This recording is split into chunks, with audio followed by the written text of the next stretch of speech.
So I want to briefly explain to you what this Shades of Green is about. When Tommy was on the ballot back in 2010, a group of us were together. That group would be, we call ourselves the A team. It's Mario and Monica, who work with Tommy at the county, and then whoever his campaign assistants are at the time, and Tommy and myself. And we were in a meeting, and we were trying to think of something new and exciting and different to do, and I was wanting to get more involved, and so we came up with this idea to have this women's luncheon. So this was back in 2009, and it was so fun, and it was so, it was just exciting. Everyone had a great time. It was informative, and so as soon as it was over, we said, we need to do this again. Our theme that first year, because my favorite color is green, and because Tommy is very much into green everything, we decided to call it Shades of Green. Having done the first one, when we wanted to do another one, we're like, okay, now what? We can't change the color, we kind of have a theme going on, and so we decided that what we were going to do is go through Tommy's 6 transformational issues. If you have not heard Tommy's speech on his 6 transformational issues, I'm sure he would be happy to give it to you. But over and above what he's responsible for as a county commissioner, he has taken on 6 things that he thinks are extremely important to the community. Those things are, this is always a test. And our first year was resource recovery and recycling. The second Shades of Green we had was healthcare. The third Shades of Green we had last year was jail population and reentry. This year, our theme is Neighborhood Revitalization. We have 2 left, and they are energy and transportation.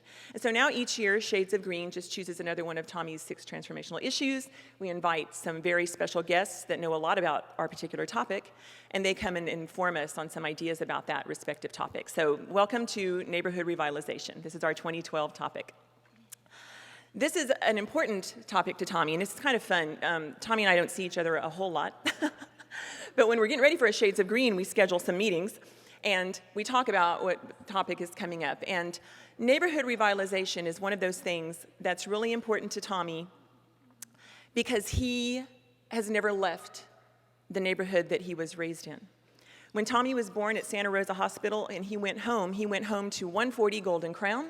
That was his primary residence. And you know where we live right now? 128 Golden Crown. 3 houses down from where Tommy was raised. My experience was very different. When I got taken home from Wilford Hall Hospital, where I was born, I went to my house at 230 Stolnet in Eastwood Village off of W.W. White Road. Anybody know where that is? Yay? Until I was 14 years old. Then my family moved to a newer subdivision, Camelot, on Round Table, out by Roosevelt High School. Then I went away to college, and when I came back, I moved to a newer neighborhood out off of Medical Drive because I was working at USAA, and I never went back. I never went back and saw Eastwood Village. I never went back and saw Camelot during all of that time. And then I married Tommy, and I moved back into Southeast San Antonio, and everything had changed tremendously. And I realized why he feels so strongly about neighborhood revitalization and making sure that you stay focused, that you have at least a small cadre of people that stay focused on keeping a neighborhood uplifted so that it can be a good, safe, beautiful place for you to live that you can have pride in. And so that's what brings us to our neighborhood revitalization Shades of Green today. We have some excellent speakers for you and a really entertaining video of Tommy for you a little bit later. So without further ado, we're going to get started. Next up, we have Christina Aronhalt with Keep San Antonio Beautiful, another native of Southern California. It's 2 in a row. Christina arrived in San Antonio from California in 2008 to serve as the Associate Vice President of Development of Habitat for Humanity in San Antonio. In 2010, she became the Executive Director of Keep San Antonio Beautiful. Christina attended United States International University in San Diego, California, and holds a Certificate of Nonprofit Management from California State University, Long Beach. She is married to a Texan, has 2 grown children that are still in California, and she says, and I quote, "If I'd known how great Texas really is, I would have moved here much sooner." Please welcome Christina.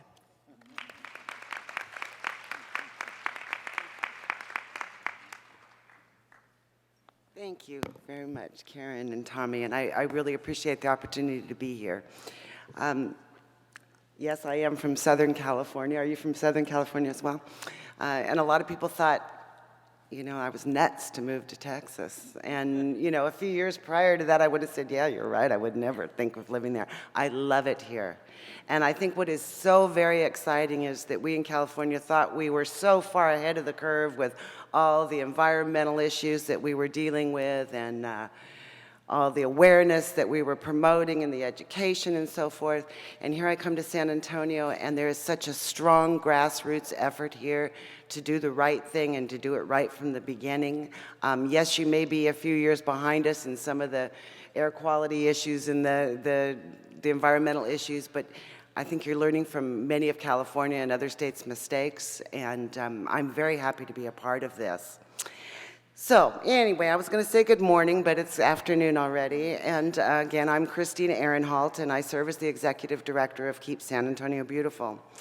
And when I was asked to come here today and speak about my organization, I was, as always, very, very happy for the opportunity to tell you all more about what we do here in the city and within the county. I was unaware of this annual event, and I was unaware of the fact that you were supposed to wear green. Obviously. But then about 2 days ago, one of my board members said, you know, everybody wears green. I thought, oh, great, I've got this green dress, but the weather didn't cooperate. So then I thought, oh, great, I've got this really terrific green sweater, but it really isn't quite green, it's puce. A lot of you know that color. And then I remembered that I'd read somewhere that if you think you look green or good in puce, you look better not wearing it. So thus I'm in blue. So what I want to do is tell you a little bit about our organization, but I'll do that in just a moment. When I learned about Neighborhood Revitalization, that again was very near and dear to my heart, and I realized that you're all here today because you really care about our community, about your communities, your neighborhoods. I don't have to sell you on the idea that making your neighborhood a better place to live is what you all want and strive for, and basically I would say it's what most everyone wants for their immediate surroundings. You're the choir, as far as I'm concerned, and I certainly don't need to preach to the choir. You are all leaders, and it takes leaders such as yourselves, and as Cosima, correct? Is that how I pronounce your name? As she mentioned, you all are leaders, and it takes all kinds of leaders. Those leaders who don't leave footsteps behind them. Those leaders that you can't really even tell were there, and many of you are working behind the scenes to make things happen. And we as an organization, Keep San Antonio Beautiful, likes to provide you with those opportunities and resources. And in a moment, I'll tell you more about how we do that. You know, most of all, that neighborhood revitalization is about action. It's about transformation. And whether it's about recognizing the transformations that have taken place that are negative, or the ones that you want to keep the momentum with that are positive, it is still about transformation. And no matter how much we want to stay still and keep things the way they are, it's never going to happen, because every neighborhood, every community is part of a larger piece. It's part of a larger community, of a city, of a county, of a region, and there are many, many things that impact it, so no one neighborhood or community can remain as such and be vital and sustainable and healthy. Is so important. It's cooperation of the residents. It's the collaboration, again, of businesses, of individuals, of churches, of schools, of groups, of organizations that are within your neighborhood, certainly of the neighborhood associations, as well as the local and regional government bodies. It's inclusive. All the stakeholders are involved. When you sit down at the table, you're looking at who's here, not just who can do something for us, but who are the true stakeholders within this community and that are affected by the issues that we're tackling. It's not just those, as I said, who can bring something to the table, make things happen. Sometimes it's the person who's been marginalized and affected so heavily by certain societal issues that are going on in your community or environmental issues. So every stakeholder should be brought to the table when trying to determine a strategy to solve a problem. It's certainly about optimism. It's about recognizing the uniqueness in your community and the uniqueness of the individuals. It's about connectivity, how you connect to the larger picture as well. Anyway, I know that's why you all are here today, because you're the experts about your neighborhoods. You're the experts about your communities, their needs. You know what is important. You know that your neighborhood's image is important to everyone who lives there and to the greater region. You understand the various factors that impact your area, and you know firsthand the physical conditions and the social conditions. You know who the stakeholders are and who should be at that table I mentioned to develop a true strategy for sustainable change. You know what needs to happen to realize the results that you all intend. Nobody can tell anyone who's most affected by a problem what that problem is or how it can be solved. So let me tell you a little bit about Keep San Antonio Beautiful, and you can decide if the resources and the education and what we have to offer is something that would fit into your vision for your neighborhood. We would love to help you create a healthy, vibrant community. Okay, with that, how many of you have heard of Keep San Antonio Beautiful or even knew that we had such an organization here? Most of you. That's really good. Usually there are just a few people. And I'm sorry, Tom. It's Tommy's people, that's right. I should have realized that. Again, the choir. And Keep America Beautiful, you've all heard of Keep America Beautiful. They're the huge ones, you know, the Crying Indian and so forth. And then we have Keep Texas Beautiful, which is another state program. They work in conjunction with Don't Mess with Texas and a number of other programs too, although that Don't Mess with Texas is not their signature program. Well, Keep San Antonio Beautiful was not always called that. Originally, it was formed by the City Council as the Clean Community Commission. And this entity this commission was responsive and responded to the needs of the community for more than 30 years. And it primarily focused on litter abatement and beautification. So again, the piece of litter that's sitting there that you think nobody's picking up, okay, there are people who are picking this up. I have a board member here. In fact, I have 2 or 3 board members here who have been involved with the Clean Community Commission for many, many years. And one is Betty Eckert over here. She is still involved with us, and she can tell you what O.P. Schnabel was doing 30 years ago and how he was cleaning up the community.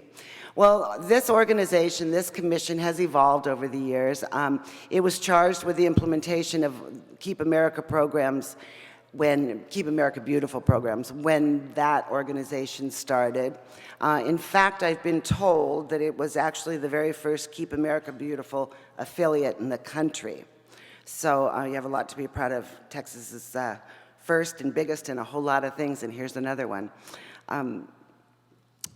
Everything that the commission was charged with was at the local level, and primarily they worked through collaborative efforts with public and private entities. But it was a lot of individuals going out and hands-on grassroots, painting out graffiti, planting flowers, picking up trash, doing what Karen and Tommy do every walk that they take, on every walk that they take. In '83, Keep San Antonio Beautiful was formed then as a nonprofit organization, as an actual corporation, but it still remained a commission of the city. And it was to increase the commission's capacity, or the organization's capacity, and to develop new and strengthen some of the existing partnerships that it had both in the private and public sectors. At that point, the organization's program grew out of the San Antonio area and actually went a little further to reach into Bexar County. And then actually, that was in '81, and in '83, the unincorporated areas of Bexar County. It was initially charged with the role of a council advisory body, and it would help to establish citywide plans and policy to decrease the amounts of loose refuse, litter, that was around the city. And its purpose and work has expanded now to addressing issues in 3 key areas: resource recovery, recycling and waste, proper waste disposal, beautification, and awareness and recycling, waste management, littering, and beautification, pardon me. KSAB, or Keep San Antonio Beautiful's initiatives, all plan, direct, and coordinate voluntary programs. Everything is volunteer-based that we do. And everything is around those 4 key areas of litter control, and we do it on a substantial scale in cooperation with all the citizens, the government, businesses, industries, and those of Bexar County. Our operating philosophy, just so you know, that citizen involvement in creating and implementing solutions to our local environmental problems is critical to the sustainability of a healthy and clean community. And I emphasize that because if we don't take ownership of the problem and help to create a solution, we have absolutely no motivation, no one does, for tackling the problem and not passing it on to someone else. I know that every time that we go down the street and we see litter, we're thinking to ourselves, what person, who would possibly have tossed that out the window or dumped that there? It's hideous, it's obnoxious, it's bad for our community, it's unhealthy, it's unsightly. Where's the pride? But I will tell you that that is really just a small portion of the number of people, or excuse me, of the litter problem. Those who inappropriately toss of things or actually purposefully throw something out the window is the rare problem. Most litter that you see has been blown to its location and stopped because there's some sort of a barrier there or a pathway for it to go. And that litter comes from a number of sources. One of the largest sources is improperly disposed of litter, so that, for instance, a trash can lid being left off, a dumpster not being closed, the dumpster being dumped into the truck and a bunch of refuse flying around. Those are actually the most egregious, or they're actually the largest contributors to the litter that we see. It isn't the people, but I will say there are certainly people. So everybody has to take stock in the solution, and every community member is a stakeholder when it comes to cleaning up the community, and you can make a contribution to improving this community even if you don't know what that contribution is or how. Our guiding principles are education, empowerment, and action. Okay? We're conveners of knowledge, resources, and networks of volunteers, of other resources, of organizations such as Green Spaces Alliance, such as the Neighborhood Resource Center, such as Commissioner Adkisson's office, to city government, to the graffiti abatement program that was mentioned earlier. Every program that we offer has to educate, empower, or call to action, or make a call to action. And every group that we work with is willing to work with the people who come to us on a real grassroots level and not in stereotypical, pre-formatted programs. Everything that we do is pretty much customized, and most of our partners will customize a solution or a resource to fit your needs. Our areas of focus, as I mentioned before, are waste reduction, resource recovery and recycling, litter abatement, and beautification.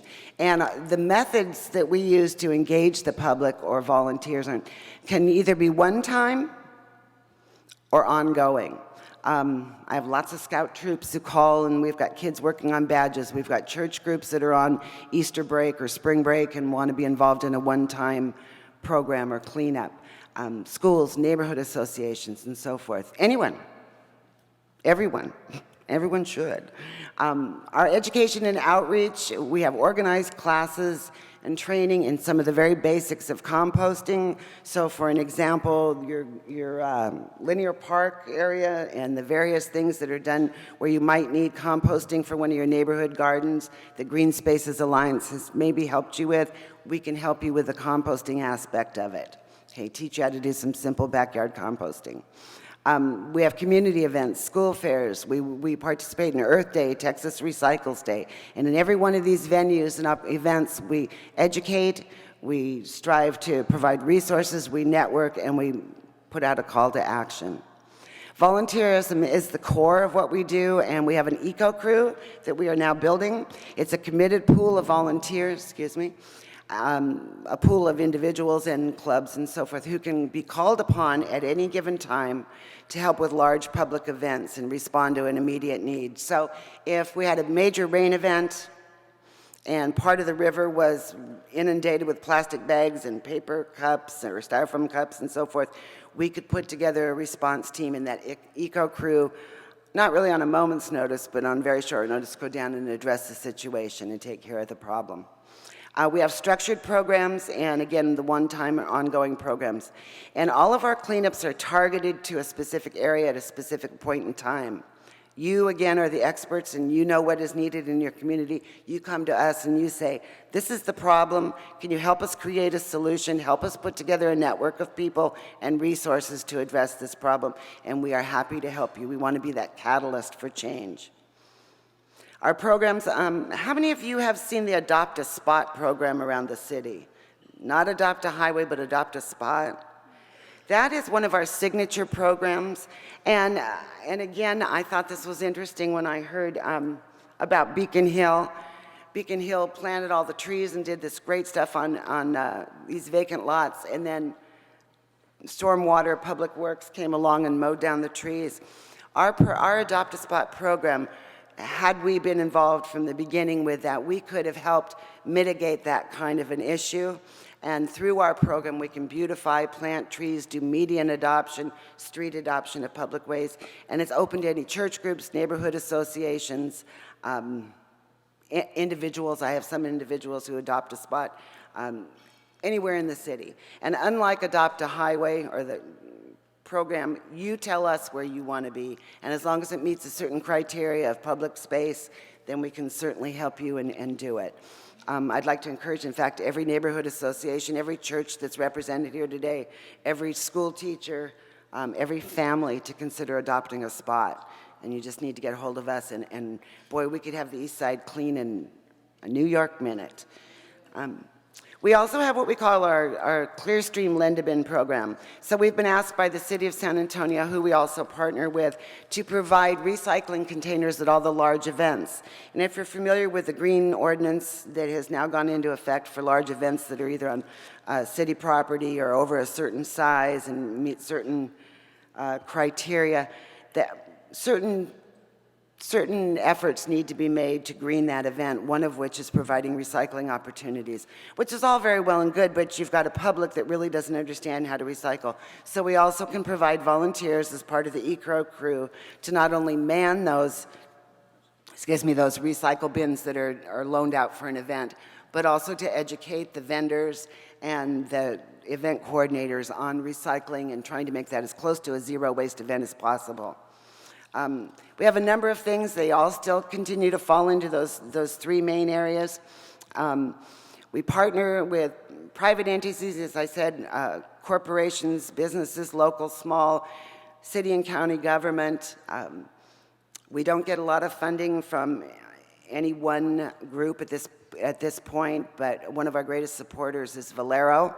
And as we change and as we've become a standalone organization separate from the city back in October of 2011, we are sort of changing gears, ramping up our momentum, making our programs more timely and responsive to the needs of this community, and we'd love very much to work with you.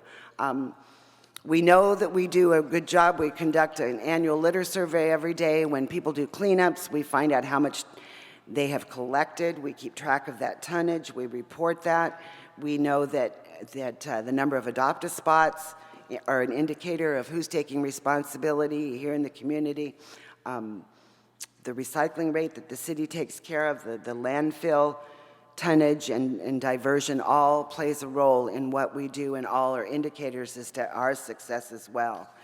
I think that's about all. We continuously evaluate, by the way, and I want you to know that everything we do is always about educating the public. It's helping to change the negative behavior and improve our community's environment.